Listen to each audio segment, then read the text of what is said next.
You're listening to the Pharmacy Podcast Network. If you or your patients struggle with muscle cramps, spasms, soreness, or restless leg syndrome, you're going to want to hear about our non-opioid TheraWorks Relief.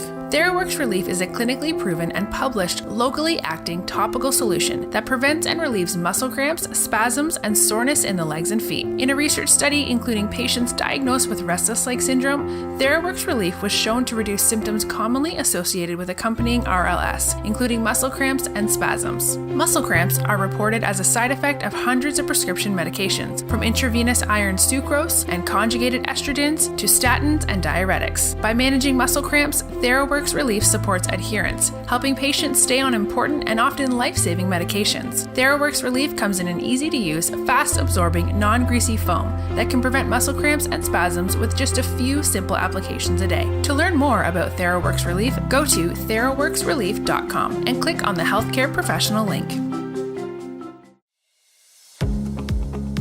Welcome to the Farming Your Career podcast with host Dr. Aaron L. Albert, where we explore a variety of healthcare and pharmacy-related topics, including career development, healthcare IT, informatics, innovation, entrepreneurship, STEM, women's issues, and more.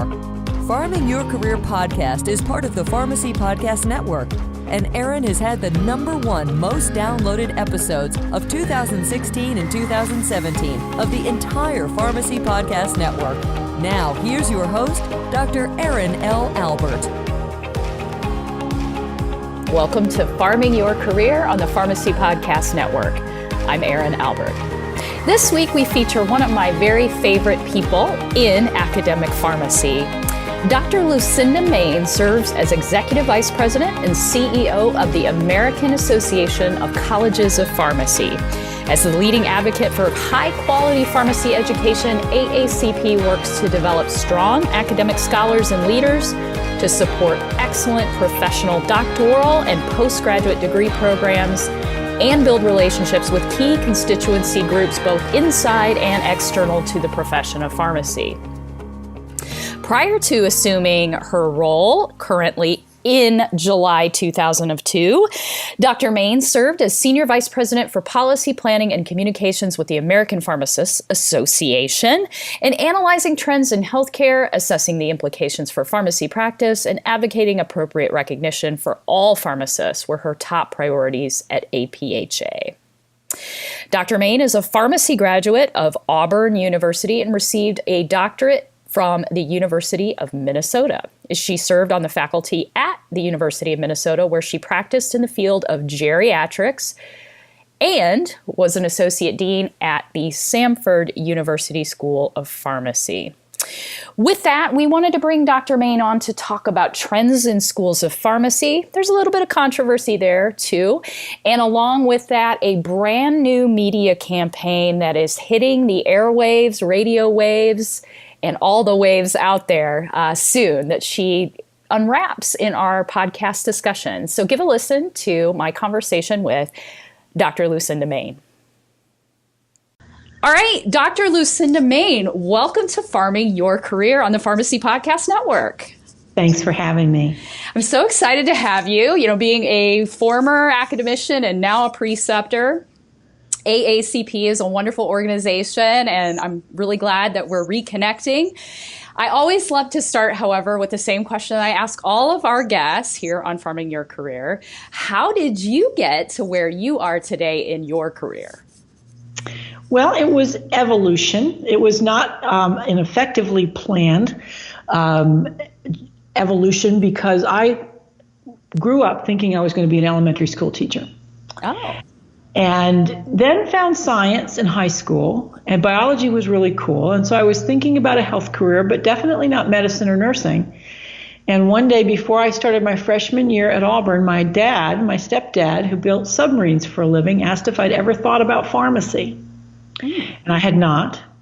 And he encouraged me to go talk to our family pharmacist, who was just a classic, a relatively young person at the time, but so passionate about the profession. And so anyway, I changed my major on the spot and really never looked back, worked for him. And so as my career evolved, and I can honestly tell you that being the CEO of a pharmacy education association was, sort of like not on Lucinda's goals for life. But when this position became open and I passed the first round of interviews and I was headed to the finalist, I said, what are they going to ask me? And I said, they're going to ask me, how did my earlier career prepare me for this position? And so I took out a piece of paper and I wrote down September 1974, entered Auburn pre-pharmacy. And then through the full page, I just kept writing, what my education was, what my involvement in pharmacy associations had been, what my career steps had been, both, internships and then my three previous positions. And when I got finished with that, I looked and I went, oh my gosh, approximately half my career has been in pharmacy education and half in association management. I'm perfect for this position. You sold yourself. Well, it was in fact the first question they asked. I answered it very, I've thought about this and I'm perfect for this position. And they did laugh. They thought that was funny. I said, ooh, that was rather self-promoting, wasn't it? And then they laughed again. And I said, but I think that's what I'm here to do. So, it was, pharmacy degree, BS. Then I did Ph.D. in social and administrative pharmacy with a focus on geriatrics. And I worked in that field as a faculty member for 2 years at Minnesota and then 5.5 years at Stanford as my academics, including as a consumer of academics. And then 10 years at the American Pharmacists Association on their senior staff. And it really just did prepare me perfectly for this job, which I've now been in for 16.5 years. Awesome. That's great. So we wanted to invite you onto the podcast for several reasons. One, kind of fall being the back to school time. And of course, we think of pharmacy school on this podcast. So can you give us kind of a general update on AACP and the state of pharmacy schools? Yeah, happy to do that. AACP is a membership organization, but it's a hybrid in that the schools themselves are institutional members, and there are now 143 of those. There were 82 when I started 16 years ago. And then the individuals who work for those schools are members, as you have been in the past.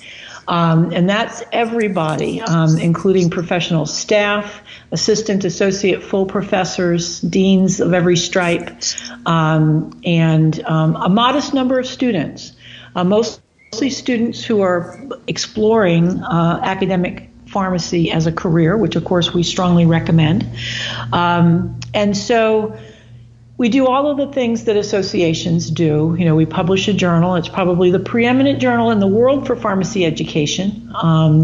And even though there are some others, but AJPE has been published for almost 80 years, and it's an awesome online open access journal. We have meetings. We just blew the top off of our record with our July meeting in Boston. With about 2,700 attendees. We have 100% of the eligible schools and over 50% of the eligible faculty as voluntary members of the association. And about half of those come to the annual meeting every year, which is really, really remarkable. And as you'll recall, Erin, the meeting has such an electric vibe to it, because people it's all teach, all learn. They're reconnecting with friends that they've cultivated maybe through AACP and other places across their careers. And the programming is just year after year, it just simply gets better. But we do a variety of other things too. We have been very involved for the last 10 years leading the work of the Interprofessional Education Collaborative, along with medicine, nursing, dentistry, and public health, and now 14 other disciplines. We are involved in a lot of collaborative work with the pharmacy associations through the Joint Commission of Pharmacy Practitioners.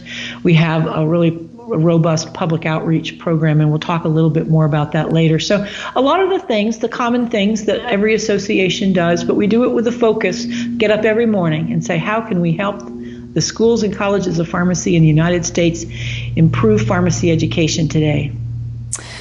Yeah, the annual meeting with AACP was always one of my favorites because it really kind of highlighted a lot of innovations in teaching and scholarly activity, specifically for pharmacy education. So that was what I always appreciated about the meeting. What kind of overall trends and buzz did you hear at this year's meeting, and then kind of overall with pharmacy schools? Yeah, so one of the really neat things is you mentioned, sort of the scholarship of innovation and education.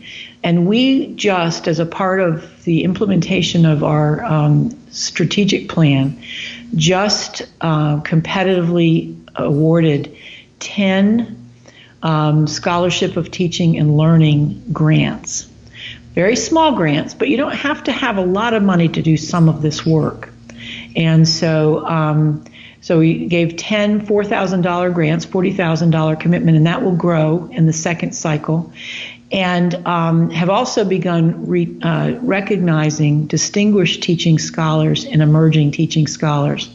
And so while this has been our emphasis for a long time, it has ramped up several levels. But the things that continue to be attractive is how is technology changing the educational process? How do we effectively assess learners? And I guess one of the other really big things that we've just introduced is something called Entrustable Professional Activities for pharmacy graduates. And there's several papers on EPA's NAJPE. And what entrustable professional activities are the things that a employer or a residency program director should feel they can trust a graduate to do upon graduation. Okay. And they're really more than competencies. They're the activities, the work of pharmacists. And so we think that these have a lot of potential to help guide curriculum, to help a pre-pharmacy student or somebody who's even just considering what a pharmacy career might be. It makes it much easier to explain what the work of pharmacy is. And this is supposedly setting independent, but it really helps expand people's appreciation that it is truly more than just processing prescriptions and dispensing medications. Yeah, I mean, in the workforce right now, there's lots of buzz around the Amazon effect. Is or is not Amazon, JP Morgan, and Berkshire, are they getting into the pharmacy space with their healthcare company? A lot about technology and automation and AI and things like that. What other workforce or workplace trends are you seeing that kind of tie backwards into schools of pharmacy and their curriculum? There's a really important report that will be available on Amazon this week, actually, that I think somebody who really thinks hard about this very question will find very interesting. So it is a report called Healthcare Without Walls, and it is being released by the Network for Excellence in Healthcare Innovation. Okay. And NEHI set about looking specifically at how technology is and will impact on the provision and receipt of health care out to just 2025. So it's not really Star Wars. It's here and now. And in doing this work, they created a paper on the technology, and then they had 4 other work streams. One of them was on the human factors. What is this really going to mean to the people who are receiving care and delivering care? There was a paper on the workforce, which I had the opportunity to review in advance, and I'll come back to that in a minute. A paper on the regulation of all of this, which actually is going to recommend national licensure for healthcare professionals, which I think is very out there and good. And the 4th paper is on how are we going to pay for all of this stuff. Okay. And in the workforce paper, some are going to say, oh, this is really bad news, because it acknowledges that with the available technology and the preferences, especially of younger generations, but not exclusively, people are not going to want to go to hospitals and physicians' offices if they can avoid it to receive care. Right. They're going to want it at home. They're going to want it on demand. They're going to want it in their workplaces. And the workforce paper actually called out the community pharmacy as a platform, a highly accessible platform, where people can access a variety of health and healthcare services. And of course, and I didn't pay them to do this, but I was truly delighted. And it trades on our profession's accessibility. Now, the work of pharmacy is going to change. And it's going to change because of technology and because of our increased trust in technology and technicians to relieve pharmacists of the distribution that they're just chained to in so many cases, and preventing them from being liberated to do the work that is increasingly being compensated in the form of pay for performance. And so one of our standing committees, the Argus Commission, last year, which is comprised of the 5 most recent presidents of AACP, so it's kind of our think tank, took a look at another paper that was very informative called Vital Directions for Health and Healthcare from the National Academy of Medicine, and interpreted the trends that had the greatest implications for pharmacy. And from a curricular vantage point, we really emphasized that equipping all graduates with a firm understanding of performance-based practice systems and reward systems, getting pharmacists much more deeply understanding the use of informatics and big data analytics for population health. And pharmacogenomics remains at the top of the list of things that we really have to command as a profession, because they already influence, as you well know, so much of what the FDA is including in their relevant literature today about diagnosis and treatment and monitoring decisions. So let me ask the hard question that I'm sure a lot of our audience members would love to ask you. You, at the top of this segment, talked about the fact that we have 143 pharmacy schools now. There are some arguments out there that we have too many. So I would love to hear kind of your thoughts on that kind of controversial, quote unquote, point in pharmacy practice right now. Yeah. And AACP has to be really careful with this question for a lot of different reasons. And I don't know if we know how much is too much. What we of course did know is that the radical shortage of pharmacists 15 years ago had some fairly negative consequences as I reflect on it. And so I also personally am of the belief, and I'm beginning to see this in the literature, including a Forbes article that came out on October the 10th. Physicians are waking up, and the AMA has even put out resource material on how to integrate pharmacists into physician office practice.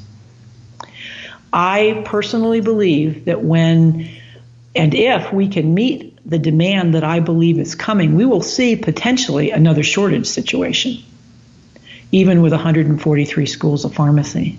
Interesting.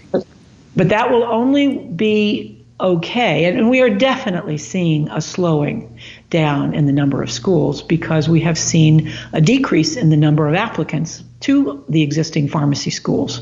And that's a much more complex question than I can probably answer in your podcast time today. Because fair enough, it's graphic, et cetera. But it also stems from a lack of public understanding of what a graduate of a school of pharmacy actually knows and is capable of doing. And that allows me to celebrate with you and your listeners today the fact that on October 18th, 2018, we are launching a collaborative national public-facing media campaign called Pharmacists for Healthier Lives. And we have partners from the National Pharmacy Associations, the state pharmacy associations. One corporation is a channel partner today. I'm going to visit with the leadership of another corporation on Friday to encourage them to participate with us in the campaign.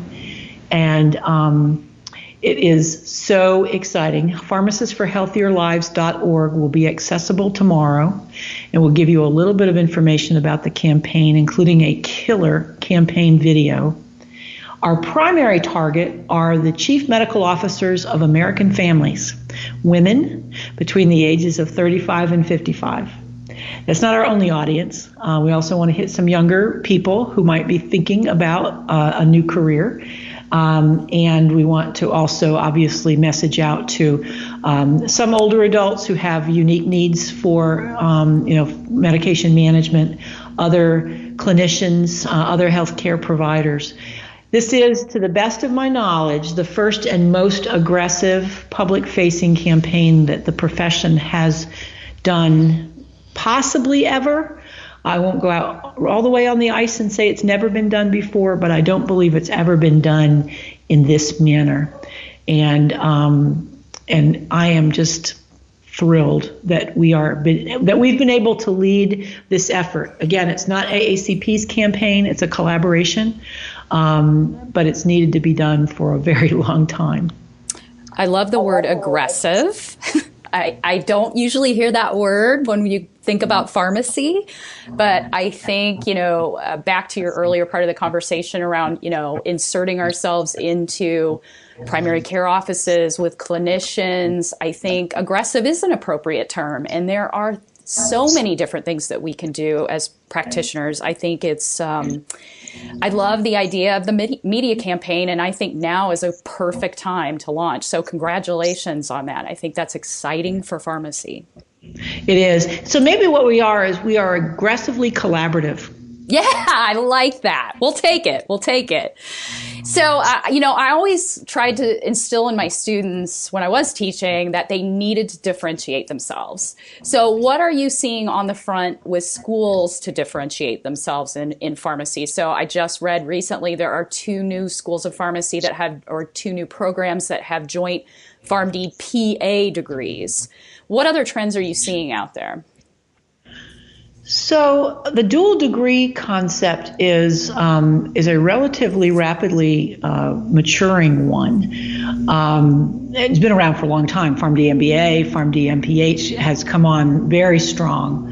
JD, etc. A lot less interest in PharmD PhD, but I think we both understand, why that's likely the case. That's a really long haul. Mm-hmm. And not everyone is that interested in a classic research career. I think that some of the schools, this started in Arizona and it spread to Ohio State and to Florida and also now to Texas, have these MTM resource centers where they're actually, contracting with third parties and are using a lot of pharmacy students in these programs to actually do a lot of the work in the call centers, and that's population level health and telehealth, which is exciting. We've got several schools, not enough, who are out on the leading edge of pharmacy informatics. Some others who are very much leaders in pharmacogenomics. And one of the things that we think about is there are so many needs for expertise that relates to medications and their appropriate management that not every school can or should try to be a jack of all trades. But what we need to find are better ways to link schools to each other and come up with the models for distributed learning that would allow a student in school A, whose school is really good in X, Y, and Z, but not M, but the student is really interested in M. How can we create these cooperative relationships between institutions and get over the issue of who gives the credit and who gets the tuition and all of that stuff? Those are important issues, but we shouldn't let them get in the way of allowing a pharmacy student to create a career for themselves and prepare for a particular career track, even if that doesn't happen to be an alpha expertise of their chosen institution. Because a lot of things go into a decision about where to go to school, and some of it is family related. They're not able to move from a particular place, and therefore they either have to go to one of the distance programs like Creighton, or go to a school close to home, and so that kind of liberating content for learners with faculty who have that a unique depth of expertise in that particular area, I think should be a priority for us.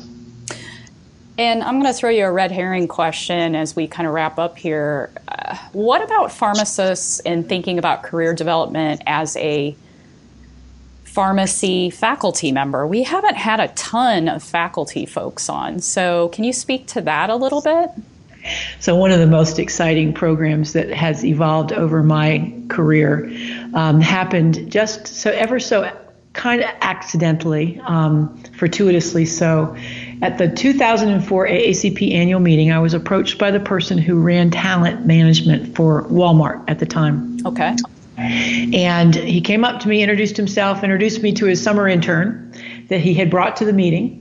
And he said, Lucinda, I know that, and the pharmacist shortage created a faculty shortage, as you know, and so did the exploding, number of schools. And so he says, what we know is that if you don't have enough faculty, we won't be able to have enough pharmacists, and we want to do something about that. And from that and he went on to say, and we think you need to bring potential faculty to this meeting because this is where they're going to get excited.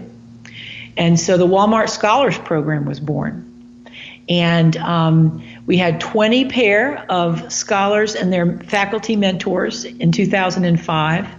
And David Trang is the individual's name. He increased his Walmart's contribution from $10,000 to $25,000 when he came to the very first Walmart Scholars Program. And then it grew to 50. And now we're able to bring 85 student and faculty pairs. And that's PharmD students, residents, fellows, or graduate students. And they've come to the meeting. They now number, goodness, because we've been doing it for almost 15 years. I think we'll soon reach 1,000. And we probably haven't done as well to track them as we might. But I think what's important is there's a lot of ways to contribute to pharmacy education. Probably the most natural is what you're doing in precepting students. We need a lot of really passionate, committed practitioners and people in novel career spaces to help us with introductory and advanced pharmacy practice experiences. But faculty careers can be really a unique way to make a contribution to the profession while you are enjoying an enriching experience yourself. Doesn't mean that there's not stress with it while you're juggling maybe a practice as well as teaching in the classroom and maybe being in the practice laboratory or in a pharmaceutics laboratory. But there's a great diversity of activities available for pharmacy faculty, and you can really pursue your passion. And it's funny you brought the Walmart scholarship up because I was one of those recipients. There you go. Yeah, it was about 2005 or 2006. So that attending AACP, but for that, I considered academia, and I was there for 10 years. So love it. Kudos to Walmart and AACP for that opportunity. Yeah, we gave them the Distinguished Achievement Award at National Harbor in 2015. And I saw the lead person who came to receive that award a little over a year ago, and he just glowed when I mentioned it. Yeah. And he put a whole bunch of people on the corporate jet and flew them into Washington to come and participate in that. And now I want to go down and see him and talk with him about the campaign. Wow, that's awesome. So with that, last question, Lucinda, where can people learn more about AACP and all the amazing things that you're doing for academic pharmacy? www.aacp.org. And don't forget, pharmacistforhealthierlives.org. Perfect. So are you ready for our speed round? Yes. Okay, so how do you recharge? Well, I found a new way to do that this year. I have had very bad history of vacations beyond a few days. And I made the decision that I was going to take August off. And I planned it for about 9 months. And I digitally unplugged. I picked up my reading habit, which had kind of gone fallow. And I really honestly relaxed. I was mostly at the shore in New England. And it was fantastic. I highly recommend it. Good for you. So with that, what are you currently reading? So I just finished The One Thing, and I highly recommend that book. Premise is, if you want to be successful in achieving your goals, and these are both personal and professional, it behooves you to focus on the one thing that, if you do that, offers the greatest potential for moving faster towards your goal. And it often lets you take off your to-do list some things that you thought were essential, but maybe weren't really. So I read that, and I am also reading Good People, which was recommended by President Steve Scott, and a lovely little book called Kisses from Katie, which is an amazing story about a young girl who went to Uganda because she was called to go take care of the orphans at the age of 18. What podcasts are you listening to right now? Most frequently, I listen to the Diane Rehm Show, the Diane Rehm podcast. She's on NPR, and I just think she's so thoughtful, and she has such compelling interviews with her guests. And last but not least, what's the best career advice you ever received? Yes, Lucinda, you really should go to pharmacy school. You go for 5 years, you get out, you make $20,000. And, if you want to work part-time and have a family, pharmacy lets you do that too. That was what that pharmacist in Theodore, Alabama said to me in June of 1974. And I've never looked back. But honestly, what my most important advice to students is to take the opportunities that are available to you while you are in pharmacy school to explore the varied opportunities that pharmacists have to use their amazing knowledge, skills, and abilities. And then find the place that ignites your passion and just go for it. Well, with that, Dr. Lucinda Maine of AACP, thank you so much for joining us this afternoon. Thanks for having me. Happy American Pharmacist Month. And they're done. Yay!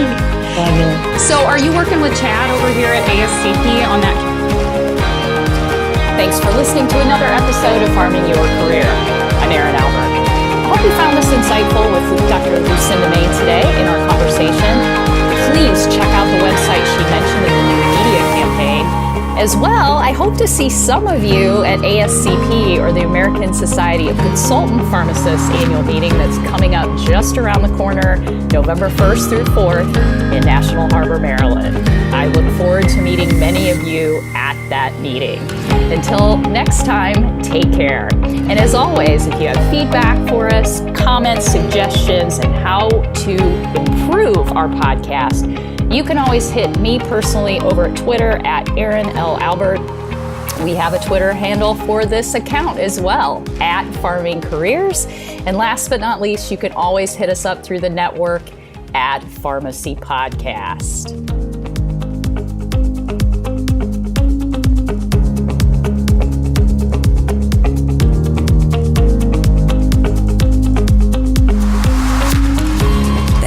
Listening to another episode of the Farming Your Career podcast, part of the Pharmacy Podcast Network.